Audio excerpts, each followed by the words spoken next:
have you ever had any big treats before? Yeah. What are some of the big treats that you like to eat? I like cake and cookies. Cookies? Well, my story problem today is actually about cookies. So I actually baked the cookies last week, and I put M&Ms inside of one of them. Let me show you a picture of what the cookies look like. What do you notice about the cookie? There's M&Ms inside of it. All right. Cole, what do you notice about the cookie? There's M&M's inside of it. There is M&Ms inside of it. Great job. I brought this cookie to your principal, Mr. Johnson. What do you think he might have done with it? Maybe ate it? You're right, he did eat it. Well, actually, he only ate one piece of it, one bite. Do you think there would be more or less M&Ms in the cookie after you took a bite?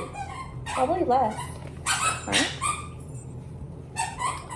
Well, I actually have the story problem for you. So, let me share this problem with you. I want you to listen to the story problem, and then I'm going to ask you to share it in your own words. Mr. Dawson had a cookie with 8 M&Ms on top. He took a bite out of the cookie and ate 5 of the M&Ms. How many M&Ms were left on the cookie?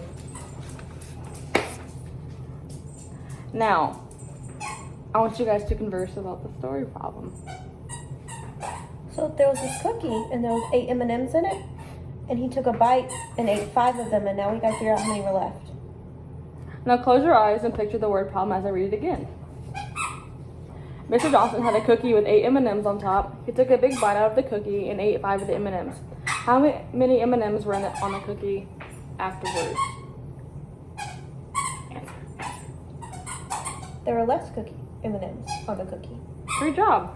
Now, Haley, will you please share the story problem with me in your own words? So Mr. Johnson had a cookie, and he took a big bite of it, and those 8 M&Ms before he took a bite, and ate 5 of them, and now there's less on the cookie. All right, so what are we trying to find out? How many M&Ms are left? All right. Please tell the story problem to a friend, and be sure to share all the important details on what we were trying to find out. So there's a cookie, and there are 8 M&Ms on the cookie, and Mr. Johnson took a bite of it and ate 5 of the M&Ms, and we're trying to figure out how many are left over. All right, good job. So I brought this paper and pencil and some manipulatives for you guys to, and you actually may choose what tools you want to use to solve the problem. So let's get started. And here's your paper and pencils. Okay. I'm gonna fail this. So there are the 8 M&Ms. Before we begin sharing our solution strategies, I'd like someone to share with us the problem one more time. There's one cookie with 8 M&Ms. Mr. Johnson takes a bite and eats 5 of them, and we're trying to figure out how many are left over. All right, good job, Haley. So now I'm going to ask you, one of you to share your thoughts with the whole group. As your friends are sharing, I would like you to listen carefully and consider their way of thinking about the problem.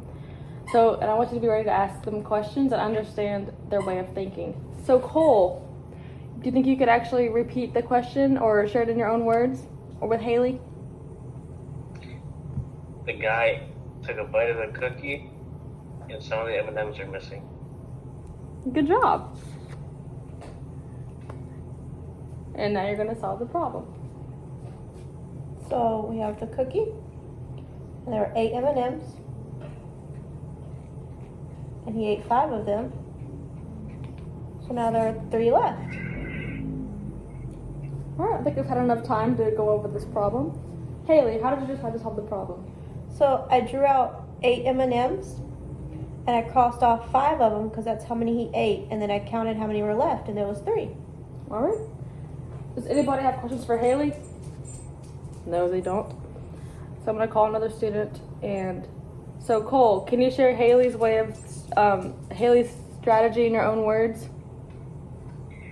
She drew some dots, 8 dots, and then she crossed out 5 of them. And she got the answer of 3. All right. So how is Haley's strategy similar to your own strategy?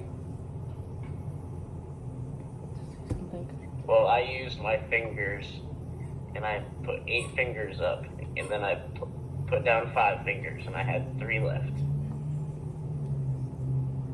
Alright, so this is where the part whenever you guys would be asking questions, lead questions to see connections between each of the problem-solving strategies.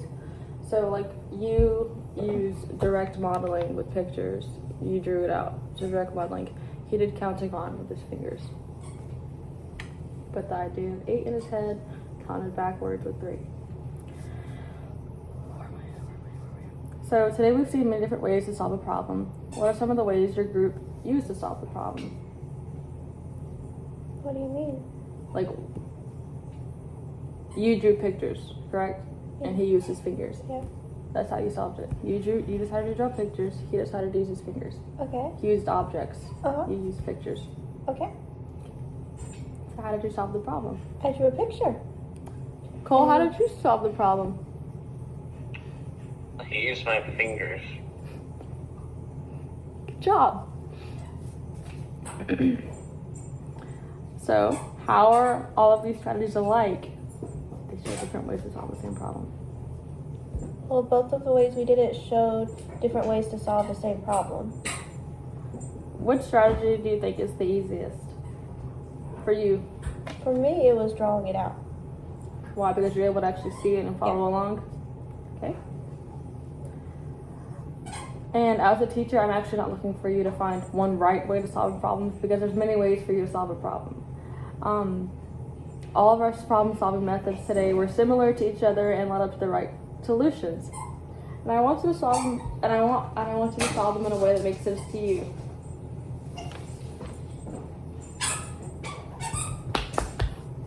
You did a fabulous job today. I saw you working hard to become even better mathematicians. You should be very proud of your hard work. Kiss your brains. Kiss your brain.